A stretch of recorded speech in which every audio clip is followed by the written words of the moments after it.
Artur and the Dinosaurs. Written by Santy, performed by Harvey Bassett, music by Richard Norris. Once upon a time, there was a kid called Artur who lived close to Crystal Palace Park. Like many other kids of his age, Artur loved football. And he had a new football too, but because of lockdown he had never played with it. He had to stay inside. He was so unlucky. All through lockdown, Artur was impatient to go outside and play football again with his friends. On the last night of lockdown, Artur went to bed with his new football. It was a shiny black and white ball, just waiting for its first game. He held the ball tight as he drifted off to sleep, and he had the most pleasant dream. There they all were, playing again at last.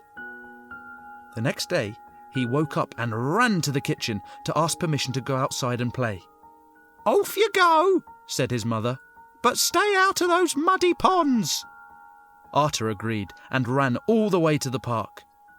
But when he arrived at the place where he and his friends usually met, he found himself alone. "It's not fair," he groaned. "I've been waiting months and months and months for this day."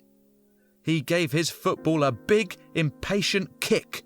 It sailed through the air and splash right into the biggest, muddiest pond in the whole of Crystal Palace Park. Artur watched in dismay as his shiny new football drifted away over the water. "No playing, no friends, and now no football," he said.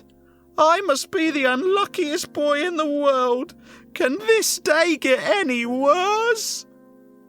As he spoke, the ground shook, and Artur saw from far away in the distance a group of dinosaurs rushing towards him. "And now dinosaurs are going to squash me," he said. "I'm so unlucky." But they did not squash him. The biggest of them all, Edie, a brontosaurus, reached out with his long neck and lifted the football from the water.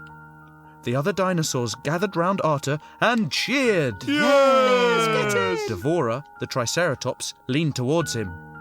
"So you like football," she said. "We do too, only we don't have a ball."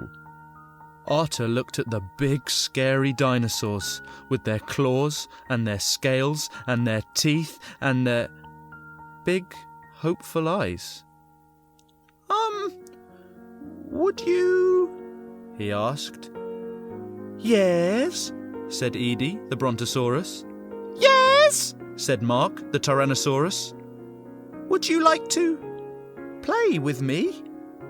"Yes!" roared Devora, the triceratops. The dinosaurs and Artur were really happy together kicking the ball, and Artur was really happy he had met his new dinosaur friends. He didn't feel unlucky now.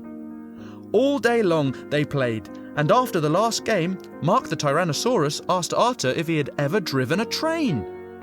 "Oh, I've seen my father driving one many times," said Artur. "But why?" "There is one close by," said Mark, "and you can catch it back home before your parents worry." Artur was so touched by the gesture that he decided to invite his new friends for dinner. Off they went to Artur's place in a lovely red train, and Devora said, "Remember, Artur, we're all lucky when we find a friend."